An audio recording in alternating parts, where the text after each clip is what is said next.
Good morning, this is Nicholas from Gandora Gaming, and we got some brand new One Piece cards revealed for you all today, and we got some really great things for you. If you're a Purple Katakuri fan, if you are a Kobe fan, if you are a Jinbei or Arlong or a Hody Jones fan, we got cards for you. So let's get straight into this. So first things first, we're going to start with the Kobe cards because the Kobe cards just keep on coming.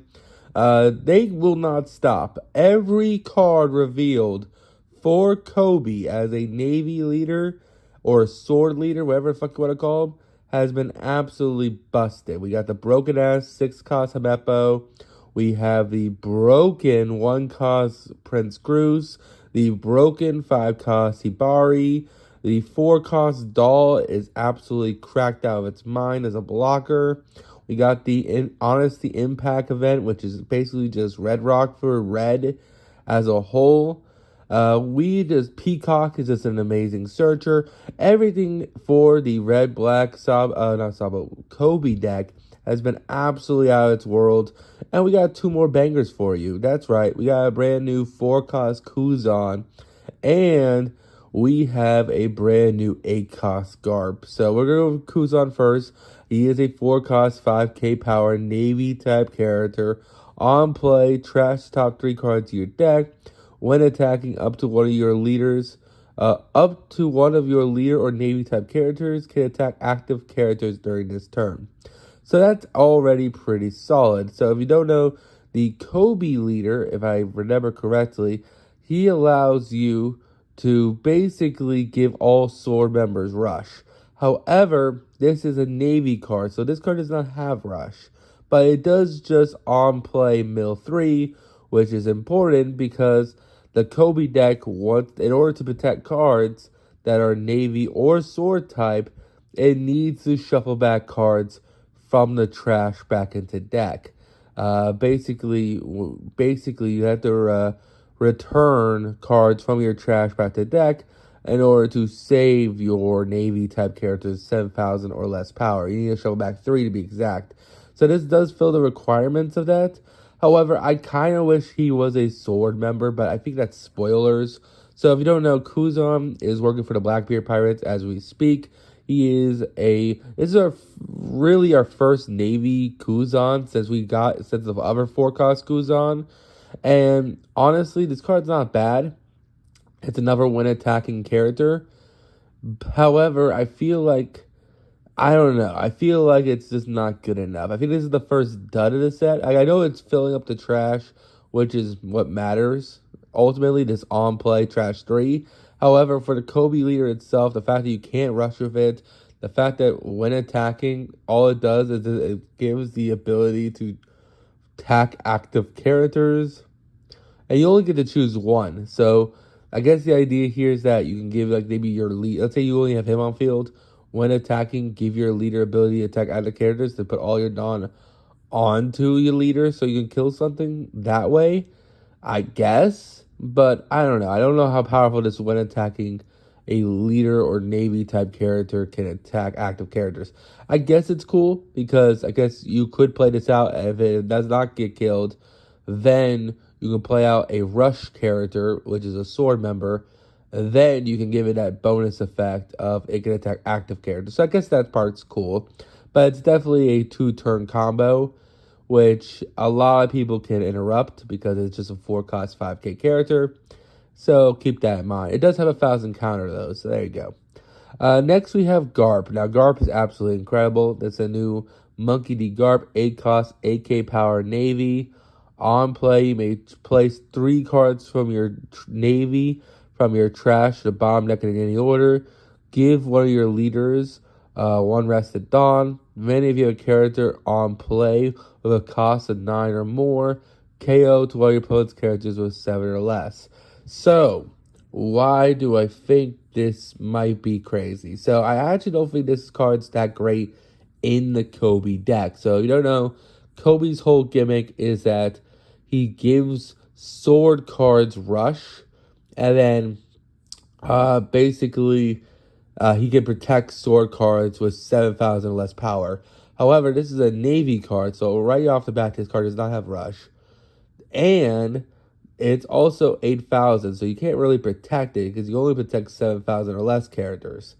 Then it has the other issue that you need a 9 cost character. Then if there's a character with a cost 9 or more, KO to all your opponent's characters with 7 or less.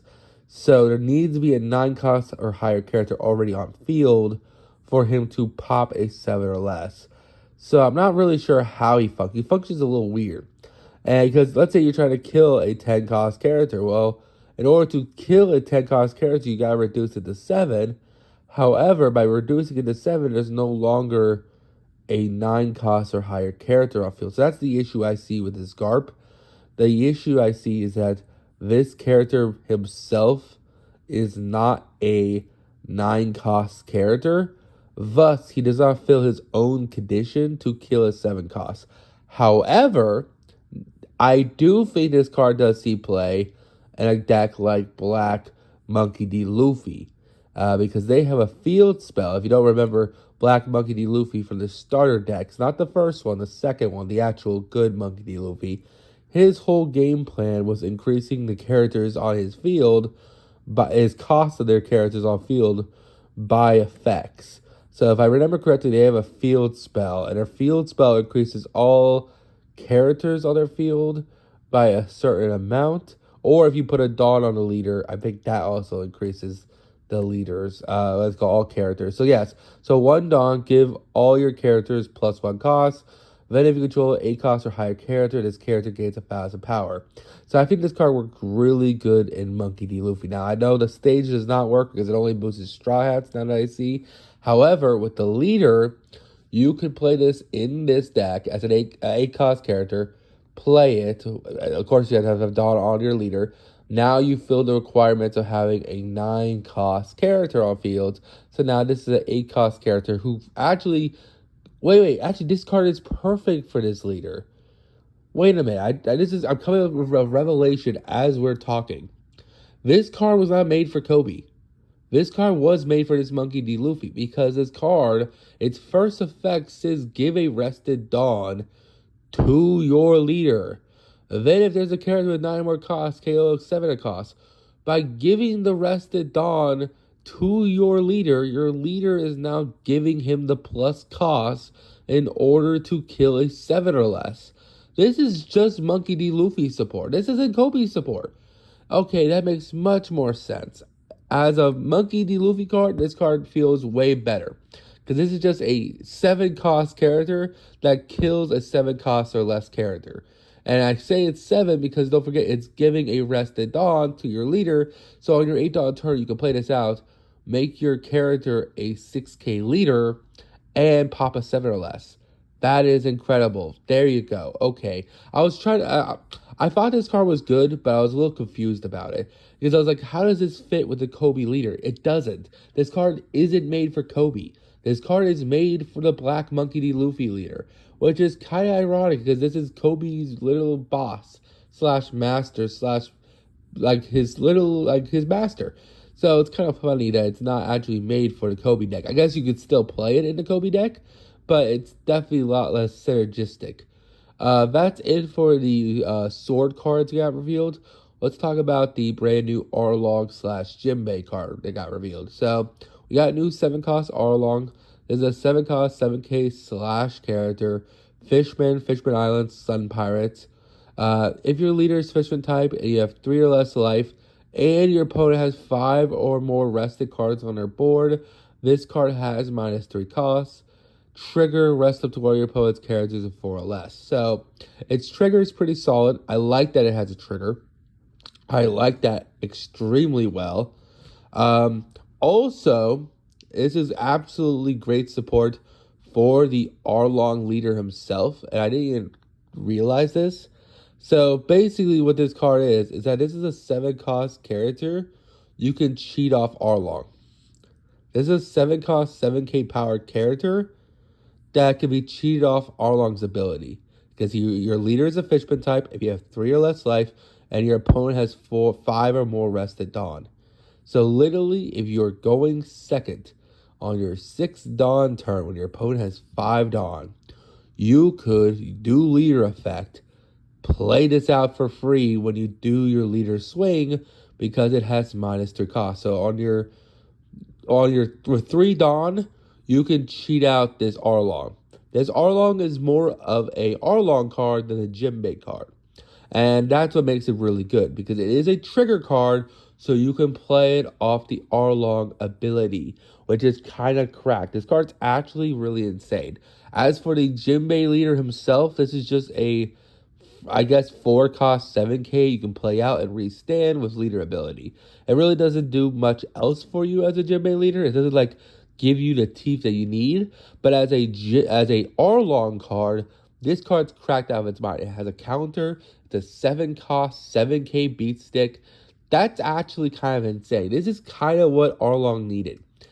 Funny enough, this card's actually kind of cracked out of its mind. And I'm actually really happy about it. So yeah, that's the Arlong card. Really happy. Arlong's one of my favorite leaders. So this card's actually cracked out of his mind. Because think about this. You're going second as Arlong, which is not your optimal curve. You want to go first of Arlong. However, this card gives you the benefit of going second. So on your 2 Dawn turn, you have nothing to do. On your 4 Dawn turn, you play out a normal character by swinging 8 at your opponent because you put 3 Dawn leads, rest 1, swing, play out a 4 cost character, whatever. However, on your next turn, on your 6 Dawn turn, you can attack for 3. So put 2 Dawn leads, swing, do leader effect, play out this 7k Arlong for free, which is kind of crazy and kind of good because it's -3 costs while your opponent has 5 or less in hand and you have 3 or less life, which is very easy for Arlong to do because Arlong is a 4 life yellow-green leader, which is really nice. And then its trigger, rest of 4 or less, is still pretty good. Not to mention, because it's trigger, you can play it off Arlong's ability. So, really great card. Next, let's talk about the brand new Katakuri support that got revealed today. This is also Straw Hats. We got a Straw Hat card and a Monkey and a Katakuri card. So we're going to go over the Katakuri card first because it's probably the most exciting of the two. This is 8 cost Katakuri. 8 cost, 8,000 power, Big Mom Pirates type blocker. At the end of your turn, set up to 1 Big Mom Pirates with a characters with 3 or more as active, then add 1 Dawn for your Dawn deck is active. As rested, my apologies. So this card's crazy. So basically, this card is what you go to play off the baby Katakuri. If you don't know, the baby Katakuri is a card we got in OPO 8. It's basically allows you to cheat out Katakuris early. So if you don't know, this is Charlotte Katakuri. This is activate main. You may trash this character. Then if your leader is Big Mom Pirates type, play a Katakuri from your hand that has 3 or greater and a cost less than or equal to the number of Dawn your opponent has. So basically, this Katakuri allows you to cheat out either your 6 cost Katakuri, or if you're playing a pudding deck, you can cheat out either the 6 cost Katakuri or either of these 8 cost Katakuris, which feels pretty nice. Now, this Katakuri is a blocker, which feels amazing. 8 cost 8k blocker that restands Dawn, always feels good. Also, it's restanding characters. You can restand this character, so this card can attack, and then you can also restand another character, because this card is restanding 2 characters at end phase. End phase, if your leader is Big Mom Pirates type, you can restand any Big Mom Pirates characters with 3 or more active. So basically, you can restand this blocker, so this blocker can swing, and you can restand a character like Parasparrow, 10-drop Big Mom, the other 8-drop Katakuri, the 7-drop Lin, whatever you want, which is kind of crazy. This is a really good blocker, and overall, it's just a fantastic card to ramp into. Really fantastic card. Finally, for the last card we got revealed, we got a brand new Gear 2. This is a 1-cost Straw Hat card. Activate main, rest 2 of your Dawn. If your leader is color blue, add 1 Dawn for your Dawn deck and rest it. Counter, give your leader plus 3,000 power for this battle. This card is exactly what Purple Blue Crocodile needed. I noticed this for the Purple Blue Luffy leader, and The implications of that are pretty simple. It's just basically a 3-cost version of It's to Die For, but it's also an event, which feels pretty good. However, in Blue Purple Crocodile, which I think this card actually is better in, this card's insane. Not only is it to die for as a add a Dawn for your Dawn deck as rested, so it ramps you as a 1 cost. Technically, it's a 3 cost because you still have that rest too. But also, with your leader, you get a draw off this card. So you can either use it as counter to protect yourself, this 3,000 power. Really nice 1-cost event. Gives you a draw 1 because your leader effect. Or a ramps you 1 and you draw 1. Feels absolutely incredible. Your leader has to be blue in order to use this, so only blue and purple leaders will use this. I could also see Reiju playing this, even though it's not what's called a Vinsmoke card. This is basically just Radical Beam and a ramp card all in one, which is kind of crazy. So that's really it for this video. I think these cards are also awesome cards. I think my favorite has to be the Arlong, just because of how crazy it is for Arlong to cheat out a 7-cost character. That's kind of crazy. Like, as soon as your opponent has 5 Dawn, you're cheating out 7. Like, if you're going first, you're cheating this out on your 7 Dawn turn. So, like, your optimal curve, you go 1 Dawn, do nothing. 3 Dawn, you swing with leader ability, cheat out 4 costs. Your 5 Dawn turn, you swing with the 4 costs you cheat out, and then you do leader ability, cheat out another 4 costs. Then from 7 Dawn going forward, you could just cheat out this Arlong for literally 3 Dawn and play out another body for free, and you're just going wide as hell onto the board. Don't forget, we got the new Buggy card. We got the lovely we got so many cards revealed. It's kind of crazy. So Arlong might actually finally be meta with this brand new Arlong. So keep that in mind. Anyway, I'll see you next one. Bye-bye.